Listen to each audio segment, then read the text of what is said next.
Welcome back to some Animal Crossing New Horizons. I'm dear darling. Shall we see what's going on our island of Fawnhollow today? I'm not sure if I should close my window or not, because one, it's incredibly hot still. Two, there's also like a thunderstorm going on outside. At least earlier, there's a lot of lightning and thunder going on. I don't know. If we hear it, we hear it. If we don't, whatever. I'll keep it open just to circulate the air around my room a little bit. But anyway, hello there everyone. Right now in Fawnhallow, it's 4:55 PM on Wednesday, August 12th, 2020. No news to share today, as usual. Not that there's really much to speak on every day. I suppose only if there's a campsite villager, all that stuff. So what are we going to do today? I have no idea. Haven't really thought this far ahead. I didn't get any presents ready because I didn't, I guess. Who is others? Ooh, we have LaBelle. Oh wait, we should probably talk to her first and ask what she wants. Hello there. I'm here on Fawnhollow to study design some more. If it's not an imposition, would you mind doing another style session with me? Try putting together an outfit that's super comfy. Ooh. Hashtag stay comfy. What have you given us to work with? A simple parka. Alright, we'll do our best. We'll get oh. Hey, I can help pronouncing your simple parka. You feeling lucky? Because I've got a fun idea. How about you trade me for a mystery island? How much do you trust me, kiddo? Gah! What do you say? Sure, why not? Despite the fact that LaBelle just gave it to us right now. And mine hit her, right? Okay, let's trade them. Sure, why not? You know? Simple parka I think can suit you rather well, Roscoe, as we run over here. We probably have another simple parka in our storage or something like that. Alright, so we've got to be comfy. Comfy. What comfy clothes do we have in our storage? Finding something like a simple parka would also be quite nice. Or any sort of hoodie-esque object. Object's probably not the right word for that. Do we have a parka in here? Have I passed it? Oh, space parka, you know, that's good enough. Space parka, knit hat.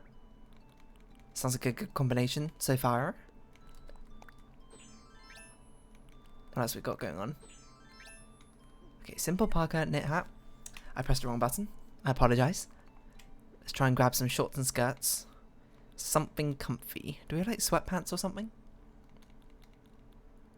That'd probably be most optimal. I don't see any sweatpants. What else would be comfy? LaBelle shorts is probably not so comfy. Just some jeans, I guess. Is that really the best option we have? Apparently so. Alright, just some jeans. I guess that's not, now I think about it, that's not particularly comfy, but still. And then some socks and shoes. Socks and shoes. What socks and shoes can we get? Do we have even? Perhaps I scrolled a bit faster. What on earth is that? Oh, it's a racing track outfit. I have far too many things in here. Bubblegum? Bubblegum's pretty casual. Pretty comfy. Everyday stuff? Pretty comfy. Now do we have slippers? We have tons of slippers. Now think about it, don't we have like almost exactly a wand outfit, which is almost exactly this combination? But alas, for some reason we can't use wand outfits with LaBelle. For whatever reason. I suppose because they're not physically clothes? Is that how it works? I don't know. So what should we talk about today, yeah? I'm not sure. I haven't really thought that far. Of course. What do you think about this, LaBelle? It seems to be she's got a pretty low bar for things which work, to be honest. Seeing as there aren't scaling prizes or anything. She always gives 2 tickets and an item of clothing. A LaBelle dress! Ooh. Has something new. I wonder how many different clothing items she actually does have. That's not a dress. What does this look like then? Oh, cute. Alright, let's put on our usual outfit again. And then try and figure out what we're doing. I guess we can rearrange our flowers. We haven't done that for a while. Sounds like someone's got fleas. Oh, Lily, you've got fleas. Why don't we help you out with that then? Ha-cha-cha! Amelia's pretty happy about that, I guess. Looking very intently. Ah, did anyone see you catch a flea on me? Maybe. Sorry, I should be thanking you for that drip drop. And we release it back into the wild as it turns 6 PM. No, 5 PM. Apparently I don't know what time it is. So yeah, what have I been up to recently? I finished recording Lacquering yesterday. Like, I actually finished it. It's a very moving game. Like, very... melancholic, maybe? Bittersweet? Melancholic's maybe not quite the right word. Maybe it is, actually. It's got, like, a lot of very sad moments in it, to be honest. But also a lot of pretty, like, uplifting, happy moments. Our storage is full? I can't believe we had to clear out our storage once again. Just, you know... How do we own so many different items of clothing and stuff? Alright, let's start at the bottom. Started at the bottom, work our way up. We probably don't need all these umbrellas. Why don't we get rid of that one? Why don't we get rid of this wetsuit? We already got one. Why don't we get rid of...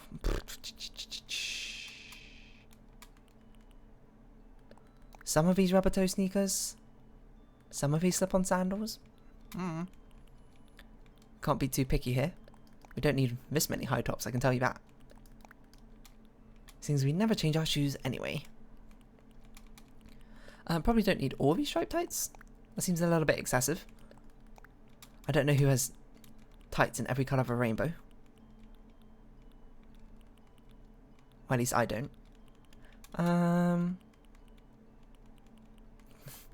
Probably don't need these pacifiers either.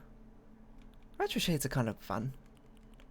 Don't need this many eye masks. Don't need this many cyber shades. My pockets are full. Okay, well that's good enough, I guess.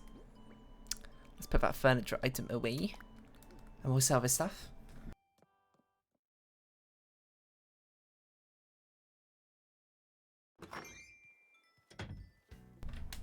Yeah, so I finished Aquin. It's a very sad story, but also very happy at the same time. So, yeah, I guess melancholic works. Bittersweet, sort of. It's, well, I mean, you can go watch the series yourself if you're interested, but, it's just... it's a game where it really pulls at your heartstrings. It seems to have such a, like, happy goings-ons around it, you know? It's about a boy in a hospital, which, you know, should start ringing alarm bells for being like, this seems like this has potential to get very, very sad, which, spoilers, it kind of does. But he's doing, like, very wholesome things. He's finding, like, a whole nother world. He's helping people around the hospital, learning about their past, which a lot of their pasts are also kind of quite sad, to be honest. Or becoming sad, or in the process of being sad.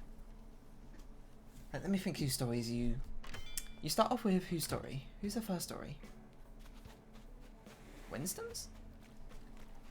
Winston and Gemma? That's quite a sad one.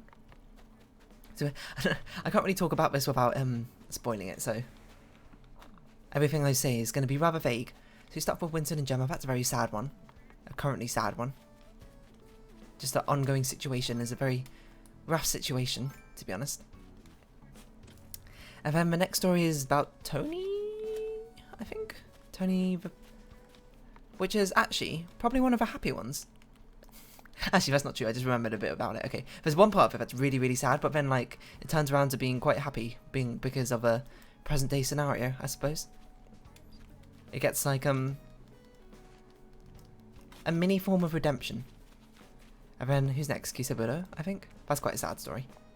Ends quite sadly as well. Then Sue is just a unbelievably sad story. And then it's the final story, which I won't spoil, is just unbelievably sad, and, you know... I didn't cry during it, because, well, I don't think I've ever cried at a piece of media, which is just weird. Like, I told my friend Ali about it, and he was like, "You're a psychopath," and I'm like, "No, that's not true. I'm not a psychopath. Thank you very much. I just don't cry at media, I suppose. I find it sad. Don't get me wrong. I'm not gonna watch it and be like, haha, that's funny. No, it's very sad and it's very moving and very touching and makes me feel emotions, but I don't know. It's never pushed me to the point of crying yet, or nothing yet, at least. I'm waiting for that day. I'm trying to think what came the closest. I remember Inside Out when the imaginary friend, I can't remember his name, sorry, there's spoilers for Inside Out. Something happened to him. As fake as I can be, that was very close. But that one was actually decently close. But the ending. Not the other stories, but like, oof, that was pretty heavy. But I think it's just like something about me. Something about me just inherently likes sad stories and sad movies, like melancholy. Something about the fact that it's like, you know, like unrequited love, or like a not so happy ending, like a sort of happy ending, like happy ending with a cost, or like the thoughts of what could have been. Something about that, when it's in a story form and it's ending, just makes me be like, this is it, you know? Probably because it's such an extreme emotion, I don't know. A lot of people like just happy endings and stories. I don't know. I don't think I like just happy ending. I mean, don't get me wrong, sometimes I'm in the mood for a happy ending. I'm like, oh, I just want it to work out for everyone. But I think it's the ones that always get to me the most. The ones, because I always like stories that really like implant themselves in my brain. Like, the stories I can't stop thinking about once I'm done. So like, they're always actively part of my brain. And I think it's always the sad ones.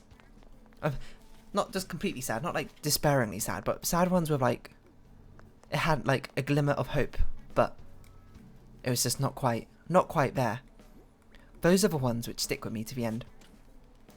They get me thinking about it. I think I'm just like, oh, what could have been? If only things had been a bit different. If only it wasn't like this, and blah blah blah blah blah, you know? But when it's a happy ending, I'm just like, oh, I'm just glad that's happy. You know? It doesn't stick in my brain as well. Maybe there's something weird with me.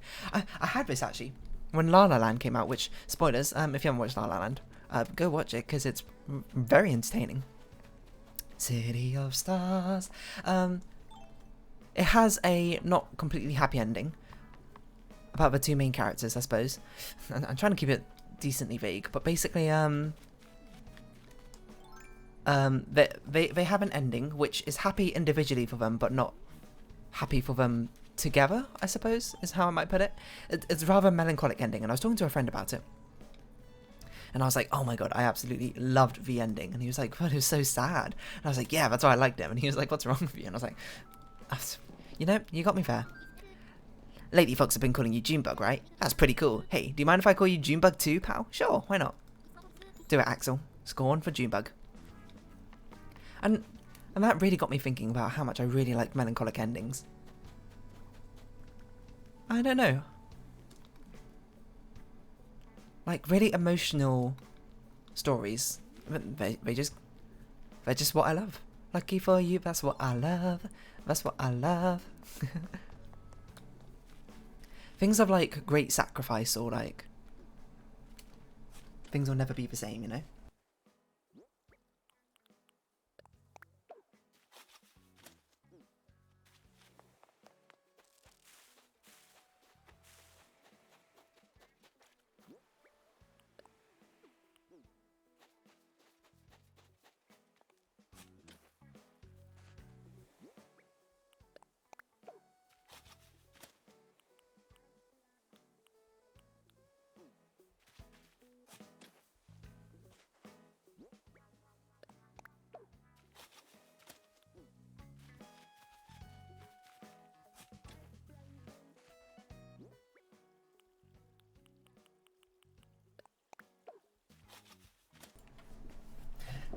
Oh, sorry about that little pause, and apparently I was muted, so good job me. What was I talking about? Oh, melancholic stuff, yeah. Oh, I actually completely lost my train of thought. I just like melancholy, alright?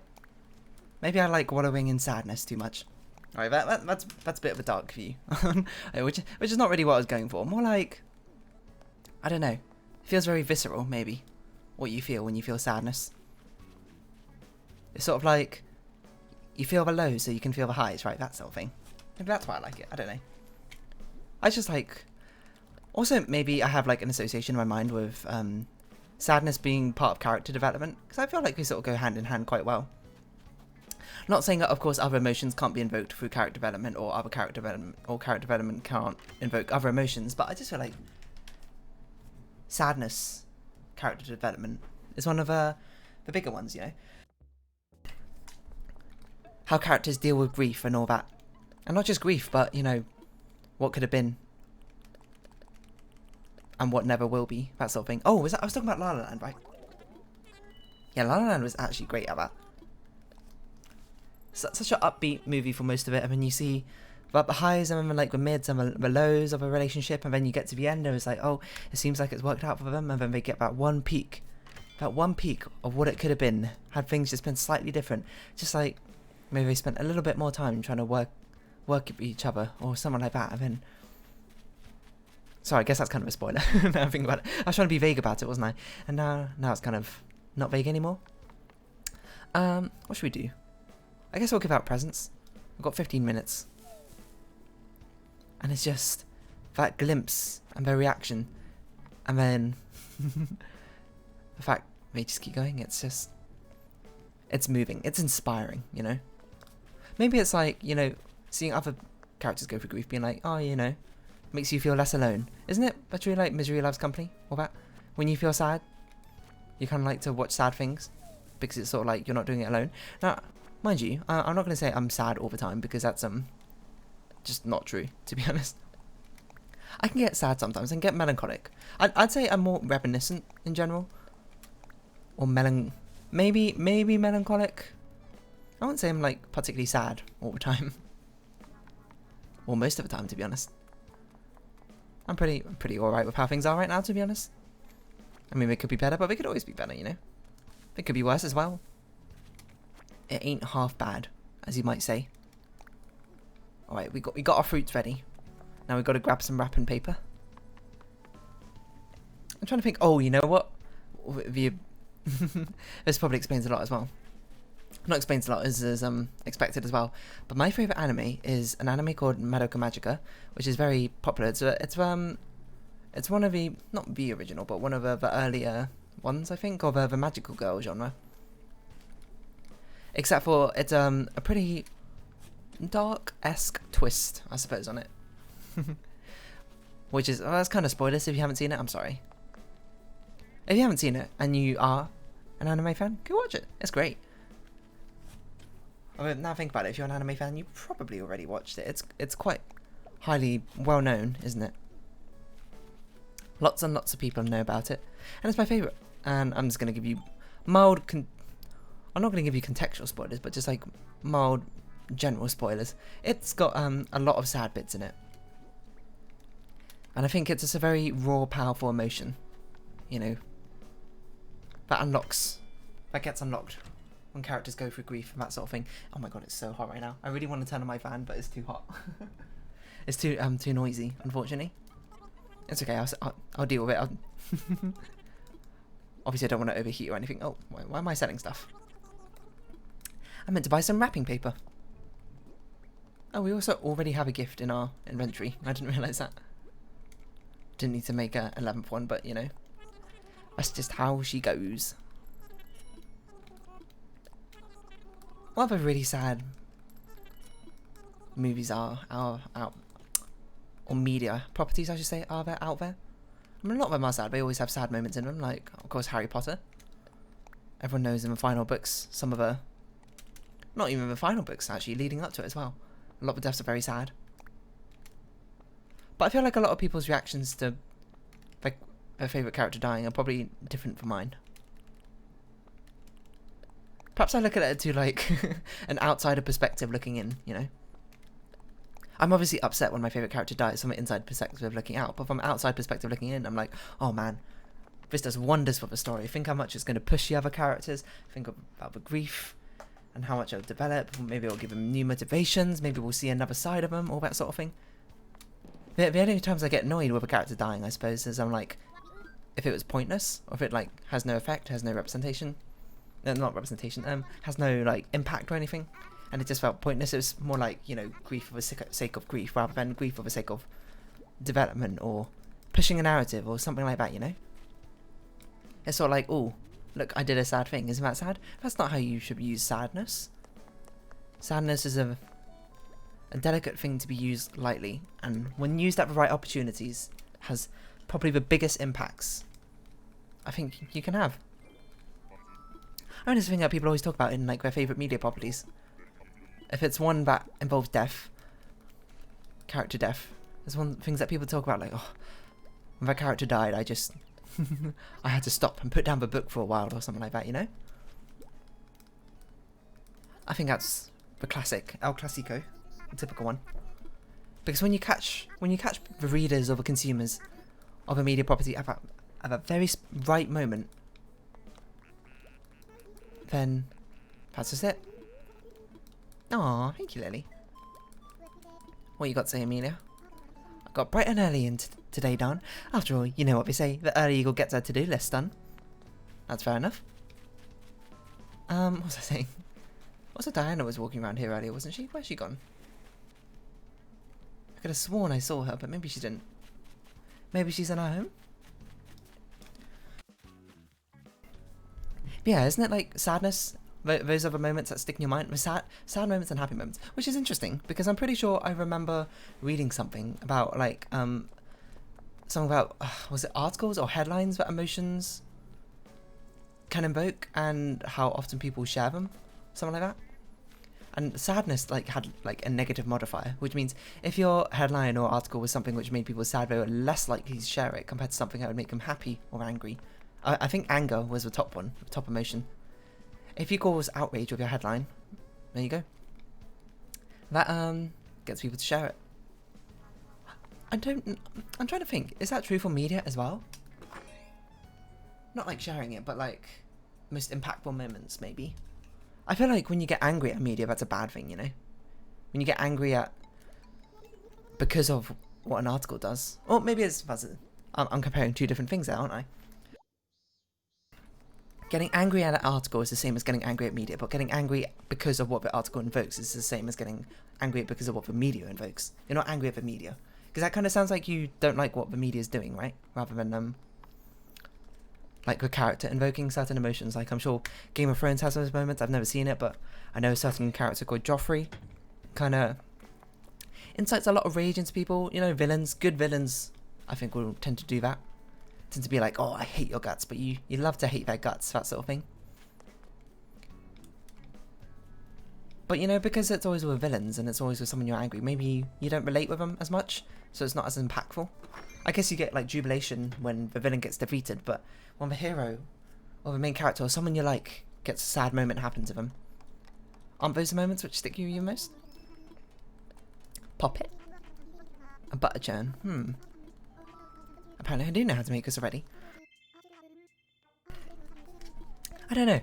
I wonder if someone studied that. I don't even know how you would quantify that. Which moment do you remember best or something? I think butter churns are a little out of fashion now, to be honest, Vivian, but you do you, you do you. Let me have some water, sorry. Stay hydrated.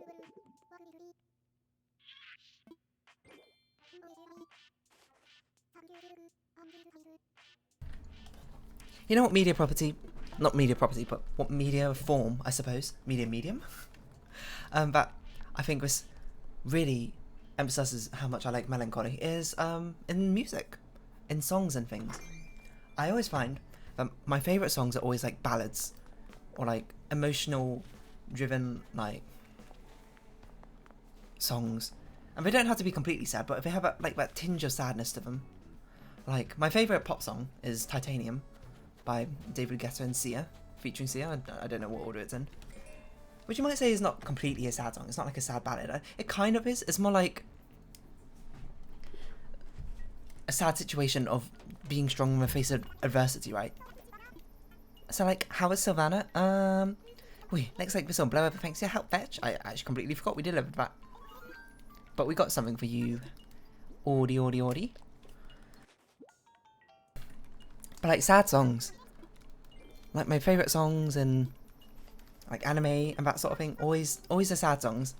Like I think my favourite anime song is a song from an anime I've never even seen. I only know it because of like rhythm games and that sort of thing. It's from the anime called Anohana, I think, which means that flower. And it's like it's something like Natsu. Hold on. Anohana song. Secret base Kimi ga kurete mono, which means the present I gave you, I think.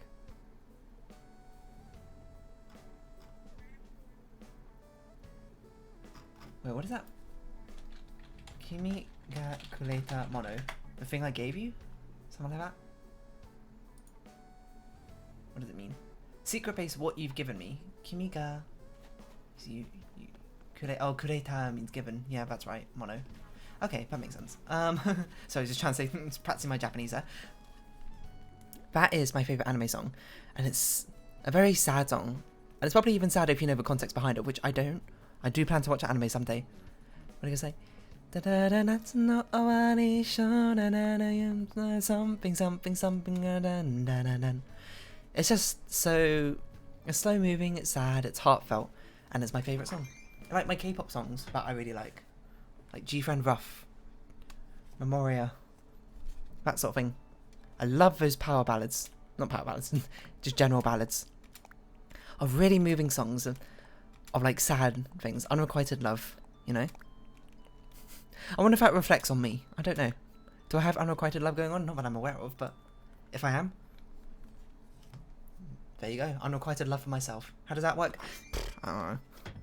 Wait, that can't even work when I think about it. But that doesn't matter. Yeah, I don't know. It's just stuff, something like that, I know. I don't know why it gets me so much. But not like even gets me as in it starts making me feel sad or cry. I'm just like, oh yes, this is powerful. Does that make sense? That might not make any sense. Oh, hello, Rowan. My jog route does not normally go through here, but I suppose I'm also sprinting everywhere all the time, so... Who knows? We haven't given stuff to Diana, Amelia, and Lily, right? Yeah, sounds about right. Yeah. Why did I even come in here? I don't remember.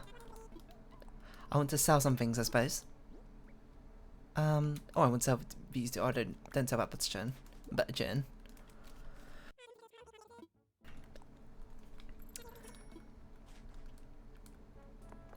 The sad songs. Despite the fact I don't feel like I give off a sad aura all the time. Maybe sometimes, maybe when I'm sad or whatever. Oh, there you are, Diana. So it's a wonder about sad things. Like, I also really like some other anime music I like. There's a lot of idol series out there which focus around songs, and all my favourite songs of them are also sad songs. Like from Love Live, Kodaku no Heaven, a song about unrequited love, again, I think. No Exit Orion. That also might be about unrequited love. Hold on, I'm starting to see a pattern here which I never really thought about before. The Cinderella Girl series, Akikaze ni Te o Fute. That's not about unrequited love, kind of. Well, it kind of is. It's like a breakup song, isn't it? I don't know. You know, I think I'm discovering a lot about myself. I mean, we've got like 2 minutes left. I guess we can check out Able Sisters while we're at it. I don't know. What am I going to do after this? I'm going to record some Witness, I think. Or maybe I'll start recording the new series, Grim Fandango. Who knows? I need to actually draw the art for that because I haven't done that yet, I'll be honest. I've been a bit lazy. I got like my reference sheet together and all that stuff, but I just couldn't be bothered to draw it. Yesterday I was going to be like, yeah, let's draw it, and then I did, but I just didn't. Why don't we go with blue? No, green. No, dark blue. Dark blue's quite nice. A beret. And anything else here we need to buy? Not particularly. Let's buy this and not wear it out, of course. Send it off to our storage, Mabes. Thank you. And I could buy more stuff. Can't be bothered, to be honest. So yeah. Anyone? Is it just me? Anyone else like melancholy? Melancholic songs? Sad songs? Sad movies? Sad movies always make me cry. That's a thing another one of my friends always used to say. That's what about sad movies, I guess. But anyway, why don't we round this off here? So if you have been watching, thank you very much. This has been Animal Crossing New Horizons, and I've been Dear Darling. Any likes, comments, and subscriptions I greatly appreciate it, and I hope we can see each other again. But for now, it's our farewell. So until next time. Sad movies always make me cry. Bye-bye for now.